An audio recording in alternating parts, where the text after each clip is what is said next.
All right. So today, first of all, welcome to another Coffee with Ksenia. I'm so happy that you're here. If you join a little bit later, make sure to follow the live. You can rewatch it in the recording so we can answer all of the questions later in the live. Now we're going to focus on the content first. I'm going to be happy to answer any of your questions. So Coffee with Ksenia is a live series of live videos where I teach how to make $5,000 a month as a photographer and get fully booked.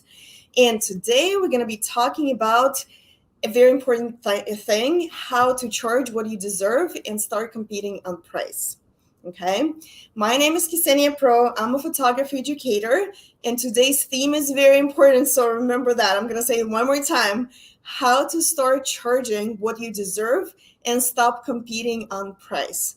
Because this is what a lot of photographers think they need to do. They think they need to lower their prices in order to actually get some business and in order to stay in business. So, but let's make it clear. So today we're not going to be talking about how to price your work and what exact number you need to put on your work. What's the price? We're actually going to be talking more about the mindset shift that needs to happen in order for you to get a peace of mind. Okay, because if we start talking about the numbers and the pricing system, there's so much information that we can kind of cover. So that's like another topic for another day. So today we're gonna dig deeper actually, and we're gonna talk about why a lot of photographers feeling like they need to lower their prices to get more clients in the door, which could be further from the truth.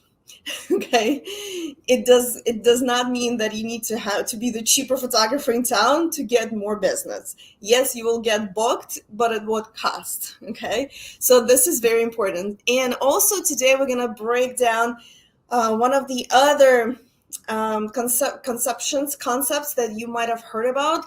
It says community over competition, right? You might have heard it from some other photographers, and I'm big on that as well, which basically means that we need to consider other photographers not our competitors, but more so our friends and just people who are in the same boat with us, and we can always help each other. We can share resources, and this way we can rise together as the industry.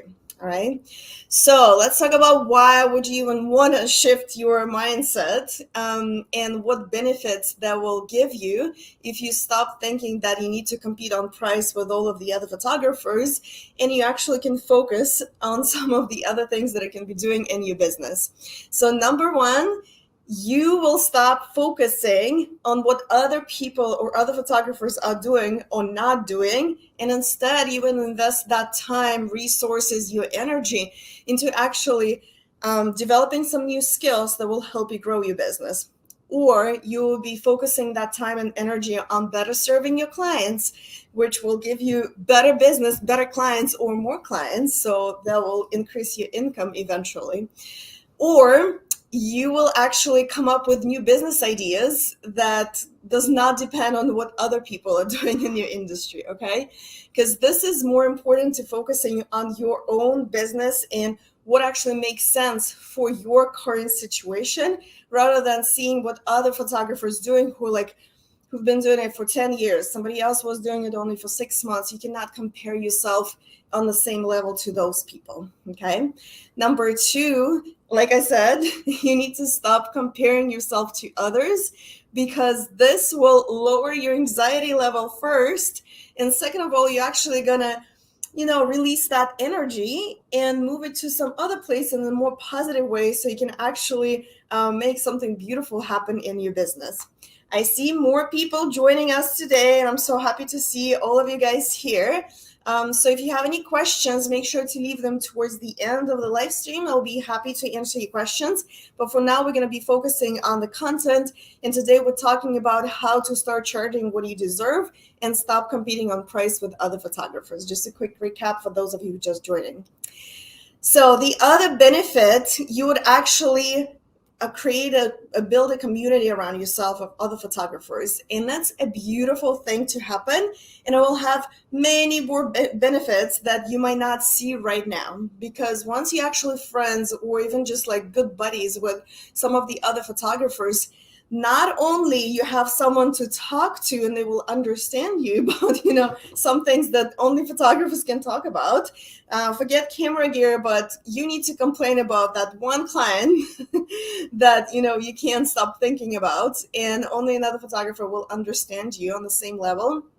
But also within that community of photographers, you would create long-lasting relationship, friendships, even business partnership or collaborations, because a lot of photographers I know, we send clients to each other because people will reach out to somebody, and they cannot serve them for some reason. So either the date is already booked, or they're not their type of client, or they're looking for something that they cannot provide them. And again, if you are in that, especially like you ideally you would have like a small circle of photography friends who would be your like best buddies, and especially if you're serving in different niches, different locations, or just different genres, you can easily share the same client and help each other grow.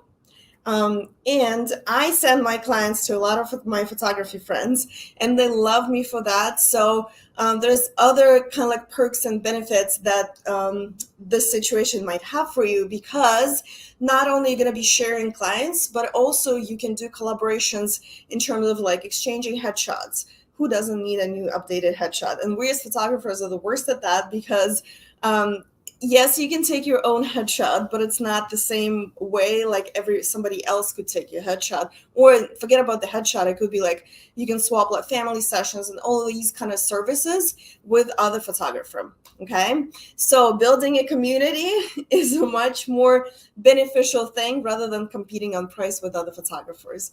And number 5, finally, like I said, you're gonna have a peace of mind. You can actually stop worrying about what other people are charging, and you can actually start focusing on your business and start making $5,000 a month or more in your photography business, and eventually get fully booked. Okay, let me see. Okay, so hi everybody who's joining me on YouTube. So I'm just reading through the comments. What camera? Okay, so all of the questions we're gonna leave towards the end. Okay, and we're almost halfway through, so it's gonna be another 15 minutes or so, and then I'll answer all of your questions. All right, so let's move on. And before we're gonna talk about how to stop competing on the price with other photographers, let's think about like what a competitor is. And a lot of photographers, I feel like they think that a competitor is someone who would come in and somehow in a tricky way take their clients, their money away, their income away from them. And so in that situation, and also it comes from belief that there's only a limited number of clients in the world, okay, or like in their area. So there's only like 10 clients and we're competing to get those clients. So if you think about an analogy, imagine like all of the photographers in your area are stuck in a very small deserted island, and there's only one puddle of water that gets full maybe once a month from when it rains. So of course you're going to do everything that you can. You're going to fight. You may kill each other just to get to that water, because it's not enough for everybody. So it's not a healthy environment, right? And it's a very competitive environment. And that's not exactly what's happening in the photography market. Again, it's just the way how you look at it. If instead, imagine the situation that the same group of photographers, instead of being stuck on the deserted island, you're actually stuck in the boat in the middle of the sea, and there's a hole in the boat, and the water keeps pouring into the boat, and there's only like so many people in the boat. So you try to kind of like take the water out, but it keeps coming into the boat. And no matter how big or how small your bucket is, no matter how often you get the water out, it's still coming out. So that's how I see the photography industry, because clients are coming. There's like a never-ending stream of clients. It's just you need to find a way to find your clients in that sea of clients. Okay, once you start thinking that way, then you don't really need to like fight with other photographers and like elbow each other out. Instead, you want to actually help each other get that water out of the boat, so everybody can be safe and everybody can have as much as they want. Okay, does it make sense? Hope it does. So start thinking about, because if you think like, forget about the analogy, but whatever it depends on your market and your location, and I agree with that. But there's always more clients than you can ever potentially serve. And not every client will be your client, okay? So it's okay to share. And actually, ideally, in an ideal world, you would have your prices set up the right way so you can only serve a certain number of people, because you can't serve everybody. You only have so many hours in a day, so many hours in the week and in the month. But you need to make a certain income. For example, you want to make $5,000 a month while being fully booked. So that could mean for you having 2 clients if your price is at $2,500 per shoot, or you can have 10 clients at $500 per session. It does not matter what it means to you in terms of numbers, but just imagine that once you're fully booked, you will still get inquiries, but you can't serve them. So what do you do with them? And actually, in my opinion, to better serve those clients, if you absolutely cannot help them yourself, I would rather send them to another photographer that I can trust. So that's how you build community. And that other photographer will send you their clients back because they will remember that, that gesture of kindness and generosity from your end as well. All right. So, but also, well, again, think about that concept. There's always more clients that you can serve. And that's true, because even from one client, you can get multiple sessions. For example, especially in portrait photography, because in event photography, for example, that wedding, which is a project, right, that only happens once, and there's only one date. So you're kind of competing a little bit more over the date. But again, there's so many weddings happening. So there's probably more clients that you can serve. In portrait photography, we're a little bit more flexible, right? Because there is more different types of portrait photography that can be done. There is more clients, and one client can be doing multiple services. They can ask for multiple services from you. So that's why we'd rather create the demand, if you will. So think about that. And it's another topic for another day.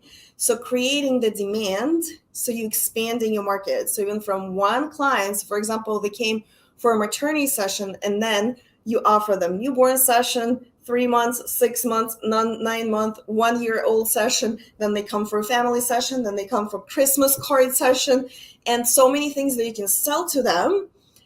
So you don't need to go look for another client, honestly. You can just serve well to the client that you already have, and don't waste your resources on marketing and competing with others, okay? So ideally, once you find your pool of clients, they're just going to keep coming back over and over and over and over again. Just as long as you build the services and your business the way that you can actually serve those repeat clients. Okay. And also another way of actually collaborating with other photographers, you can also make a partnership. So instead of sending the clients for free to everybody, you can actually agree with some photographer who needs a little bit of help from you, that you would maybe charge them some kind of percentage of their booking if you send them the client their way. Again, you can be creative that way, and you don't need to be nasty about that. This way, it's actually mutual beneficial partnership. So think about those other ways of working together instead of competing. And also, you need to understand that some of the clients, no one else will serve them as well as you do, and they don't want anybody else to serve them. So they're going to be truly just your clients. They want only you. And ideally, I want you to be looking for those clients, because those will stay for you for life, especially if you serve them well, if you create beautiful images for them, if you create a beautiful experience for them, which is far more important.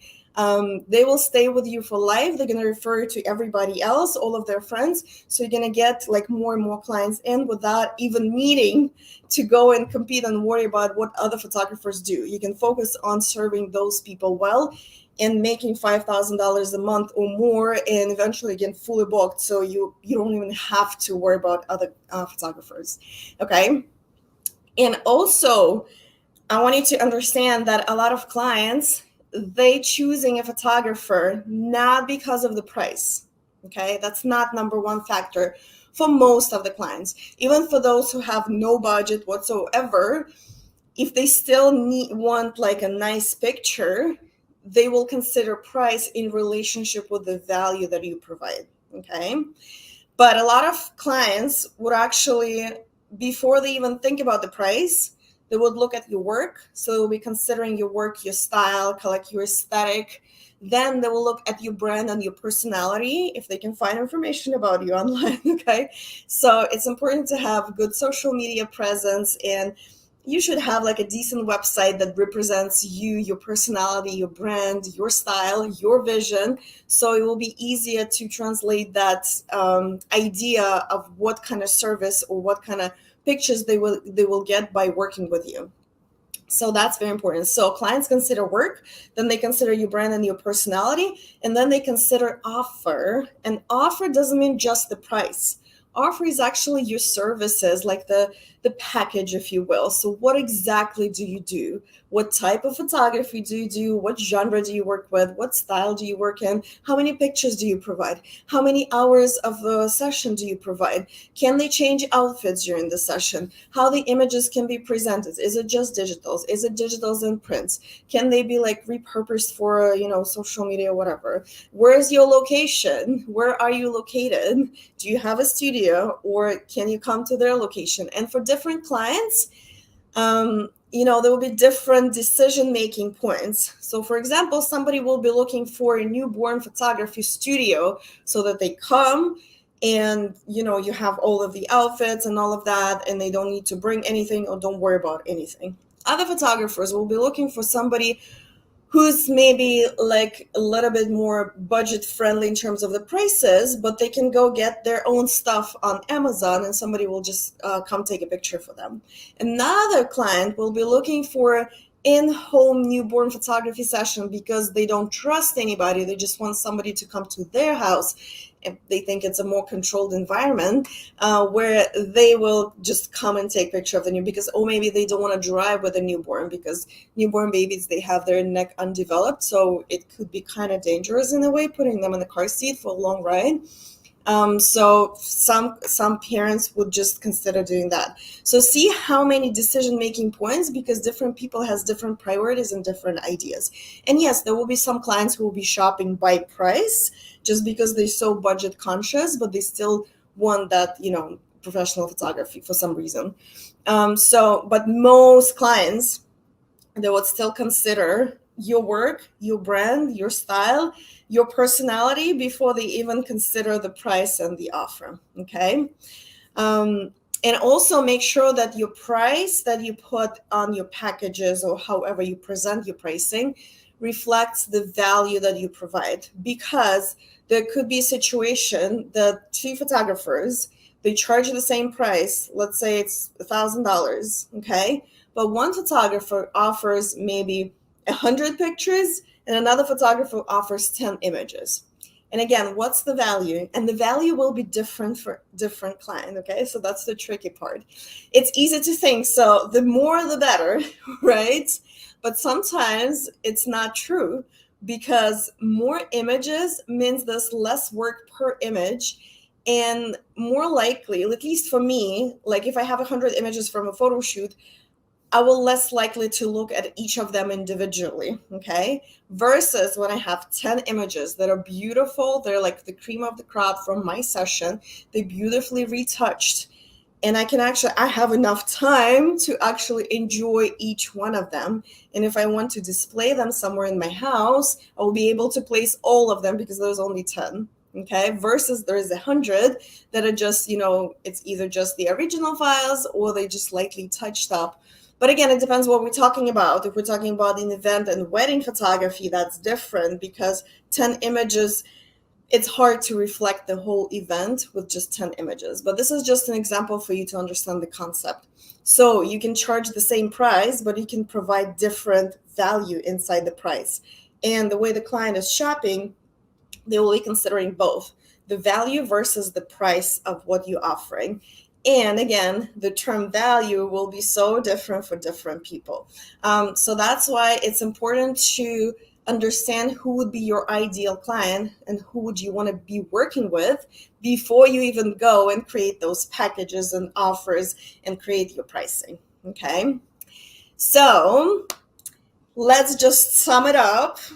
First of all, first outtake, I want you to start valuing yourself, and I want you to stop worrying about what everybody else is doing, because you can start making $5,000 a month and get fully booked without even worrying about what other photographers are doing, because they're not taking your clients away necessarily. You all just working in the same market and sharing, and there's too many clients to serve. So you always, once you have that understanding that you're always going to have another inquiry and another booking, so you don't need to compete on price and like try to lowball the offer, then you'll just have the peace of mind, and you'll have a beautiful business, and you'll be focusing on actually creating versus taking something away from somebody else. And this is just a better environment to be in, and just a better mindset, and just a better way of looking at the way things are.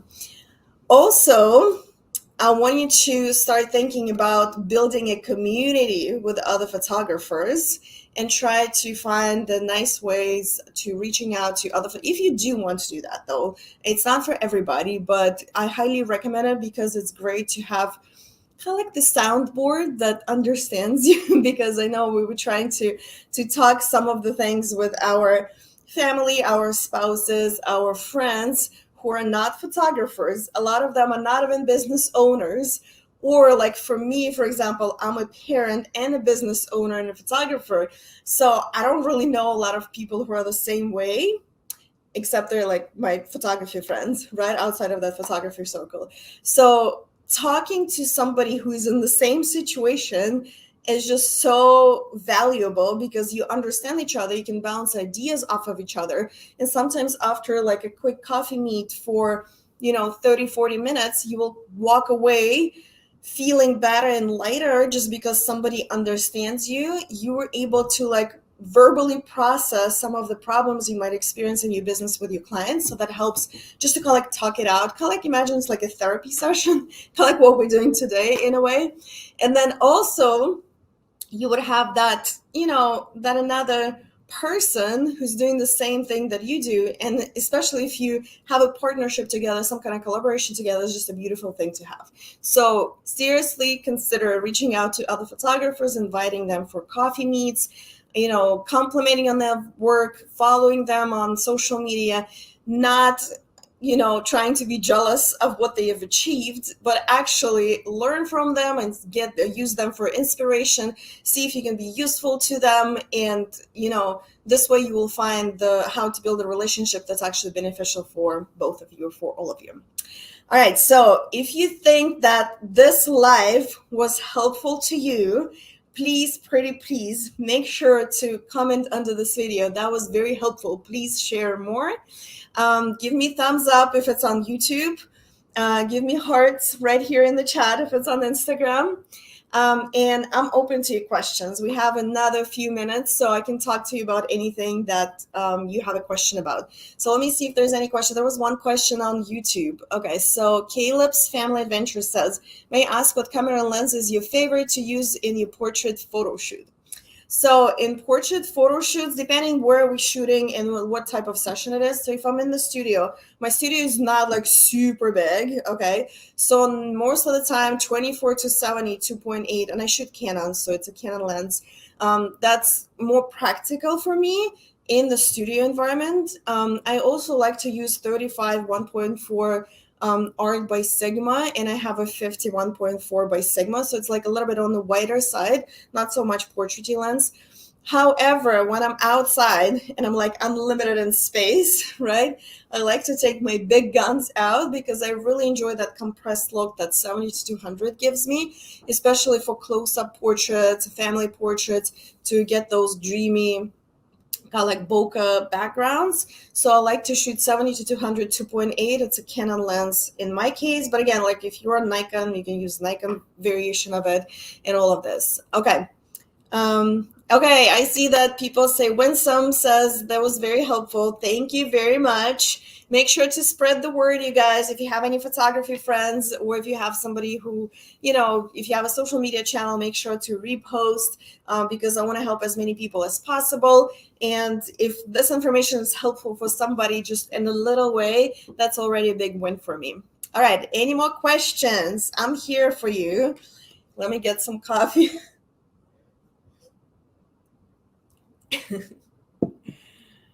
All right, any questions on Instagram?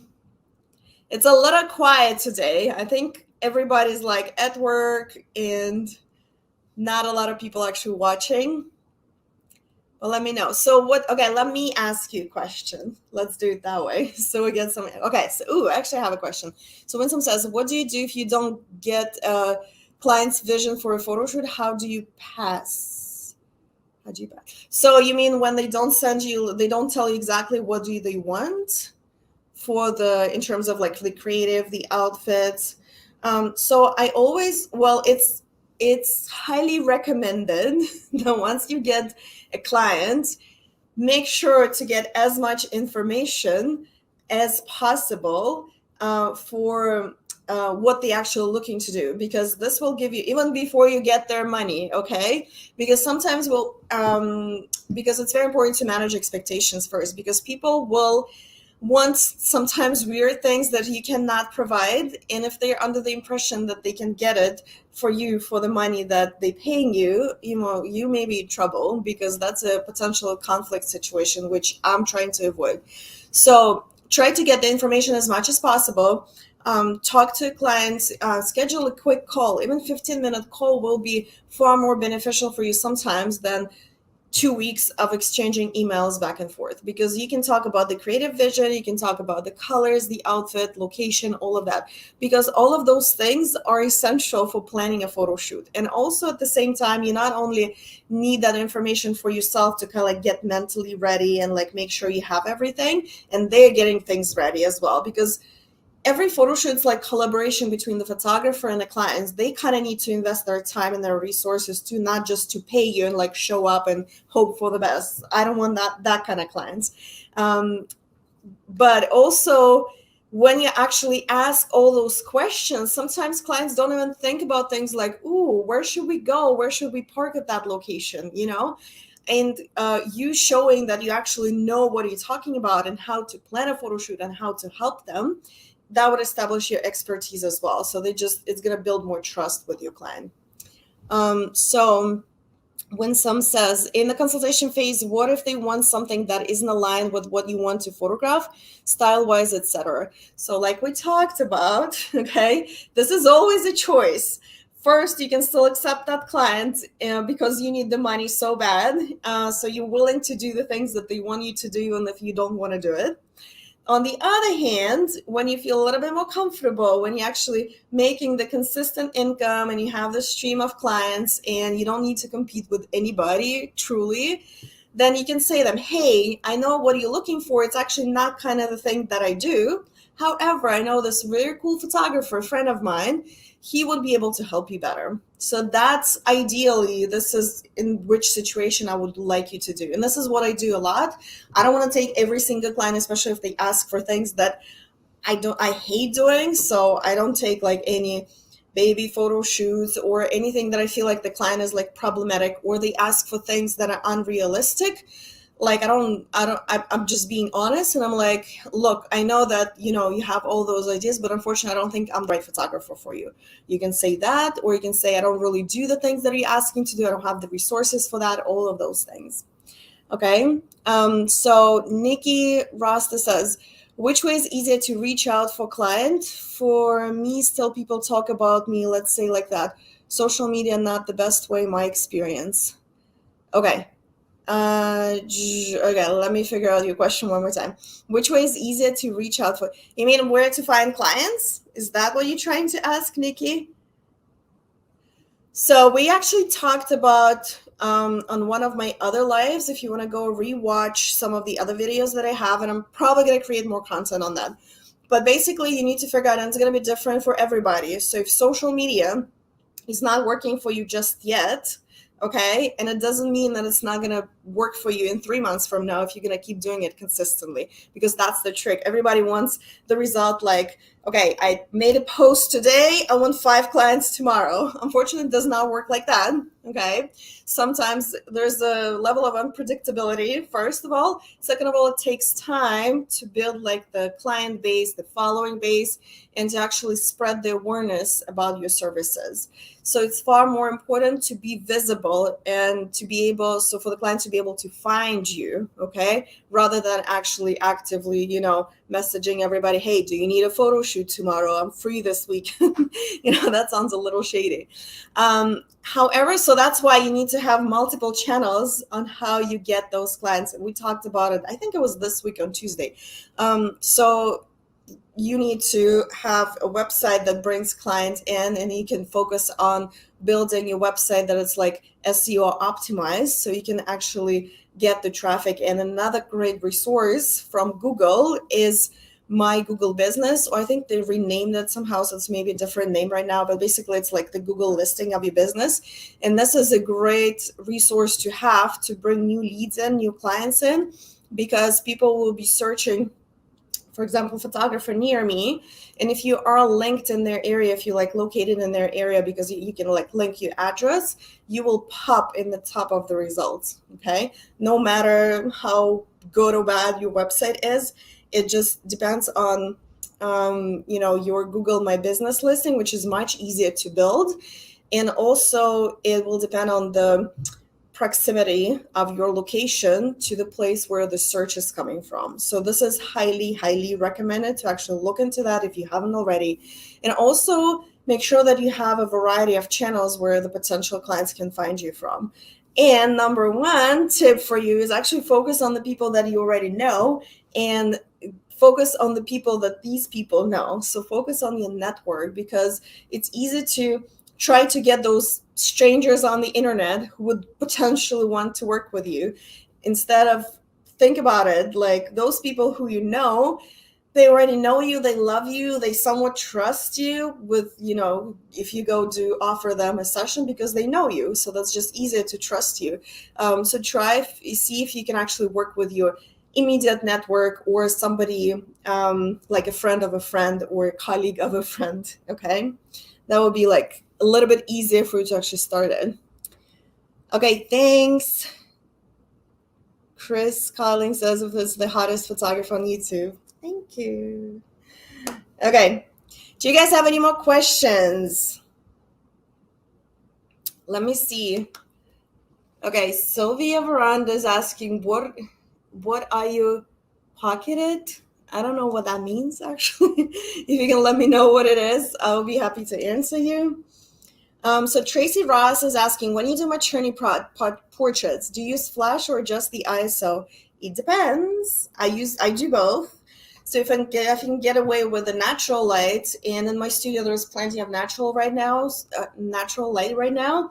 And even when I was shooting in my smaller space, for some of the looks, I actually prefer the natural light. So I'll try to make bump up my ISO, just to make sure I get as much light as possible. My small home studio was not very bright. There were 3 windows, but they were all facing into the woods, and there was not direct sunlight. There was some in the afternoon, but throughout the day it was kind of on the darker side sometimes. So I'd have to use higher ISOs, and I'm not afraid of using higher ISOs, especially with modern cameras. I feel like you're okay if you go past ISO 800. It's totally fine. Find the comfortable range for you, because at some point it does get very grainy. So I don't like using anything past 2000. Only if I have to, and sometimes I do, but most of the time I would stay around 1,000 ISO tops. And again, it gives me, yes, you will see a little bit of the grain, but I think it's totally fine. First of all, it's easily adjustable in Lightroom, and sometimes grain actually adds the character to the picture as well. But I usually correct it in Lightroom. It does not change the clarity of the picture. The picture still looks nice and sharp. And also understand that people, your clients, they will not be looking at your images at 100%, zoomed in. They probably it's going to be more of a smaller size. Even if it's printed large on the wall, it's still going to be good quality. So unless you have a Canon 5D Mark II from 2008, where you can get in trouble after like ISO 640 or even like less than that probably. Then if you have like more of a modern camera, you'll be totally fine. And I do use flash as well. And sometimes again, like just flash, it will create like a different look for you. So it's not necessarily to supplement. Sometimes I mix the flash and the natural light together if I don't get enough light.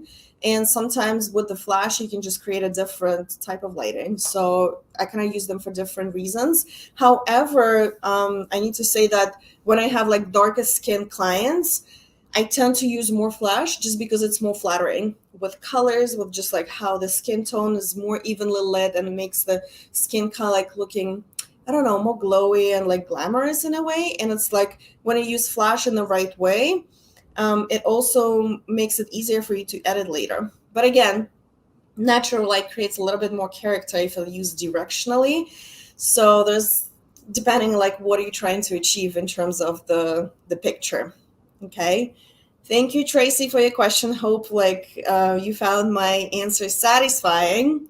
Okay, so Sylvia was asking, what are your packages? Okay, well, my packages, the way my pricing is structured, just to give you like a quick overview. So I have, before I was doing 3 packages, and there will be like for a 30-minute session with like 10 pictures, for example.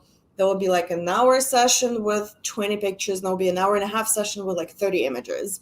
And I would charge per package, right? Then later, and I'm using this system right now, I'm transitioned to charging a session fee separately, and then I still have 3 packages. However, my session is 2 hours no matter what, no matter which package you choose. So I still provide the same kind of experience to everybody, and I get paid for that. So I charge my session fee to cover my time for just the photo shoot, for the use of the studio, for the props that I have, if I have to hire an assistant, or all those things that come just, the costs that occur when you just do a photo shoot. Forget about the images just yet, just the time of the session.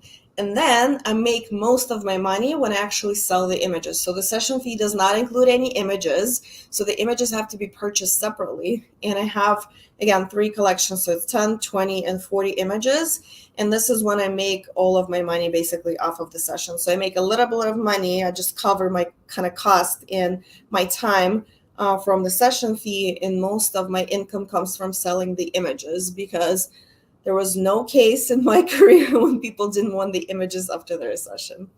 Okay. And the reason why I do that, why I set the session fee separately, is because when I was doing those 3 packages, 30 minutes, hour and a half, what tend to happen, people were either late or they just take too much time getting ready once they arrive. Or I would just get too excited, or they want like too many different things. So in the end of the day, because I'm so nice, and sometimes I get excited because there will be cases when like a very, very cute client would show up, but they booked you for the smallest package, but you do really enjoy photographing them, and you actually want to do more. You know how you get excited, like, oh, let's do this, let's do that, and you're like, it's been like an hour already instead of 30 minutes. And the same thing was what tend to happen is those 30-minute session would turn into an hour session. An hour session would turn an hour and a half. Hour and a half would turn into 2 hours. So now it's just like, okay, forget about that. That's not working for me. Instead, let me just give everybody, the freedom. The photo shoot is up to 2 hours. You can come for an hour. Most people still stay until like at least an hour and a half to 2 hours. So we can get to do multiple things. And again, like you have to see what works for your clients. So that works for my clients because a lot of my clients, they actually want to do more. They want to be more creative. They want to change outfits and all of that.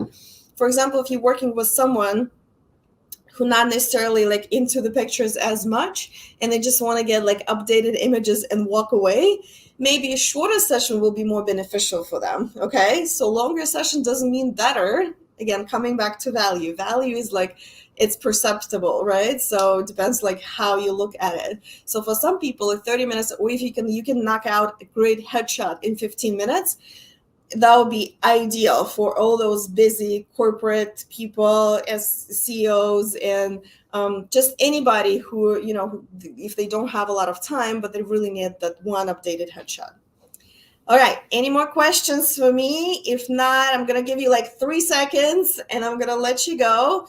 And make sure to rewatch if you're just joining us right now. We talked about how to start charging what you're worth and what you deserve instead of competing on price with other photographers. If you're interested in this subject and this topic, make sure to rewatch this live video. We're actually going to be posting shorter clips from this live on different kind of like chunks of information, so you can get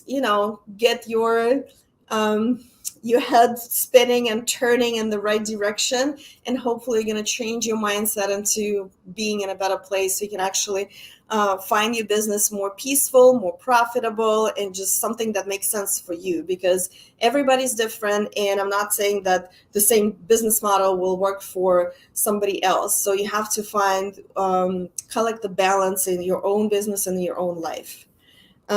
Any questions from you guys? I love that you were so active today. Thank you so much.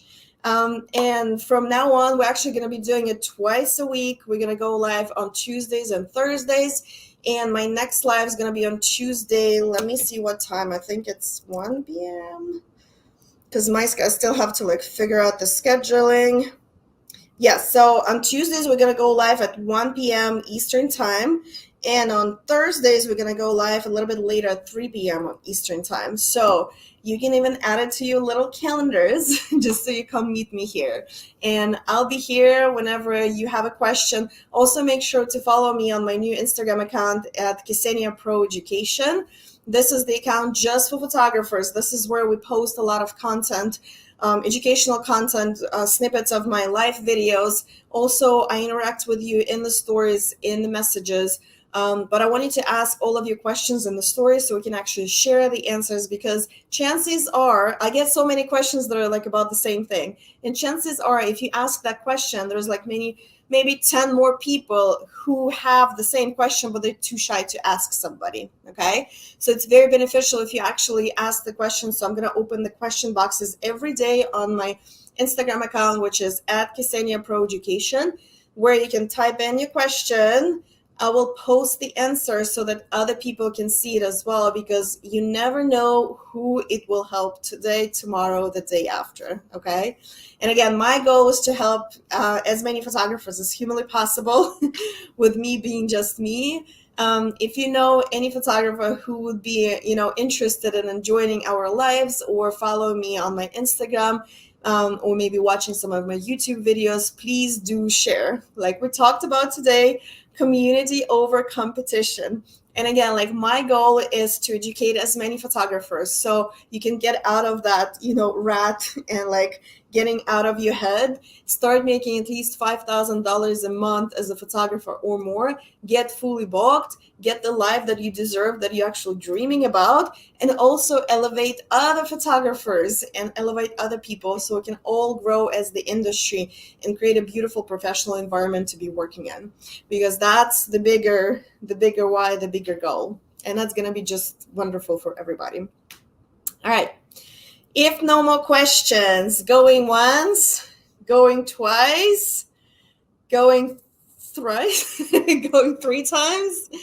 All right, I'm going to end this live, and I'll see you guys on Tuesday at 1 o'clock Eastern time. If you have any questions, feel free to message me, or better yet, comment on my stories on my Instagram account, Ksenia Pro Education. That's the new one. Make sure to follow me, and we'll go from there. All right, thank you so much, you guys. See you next week. Bye. Okay.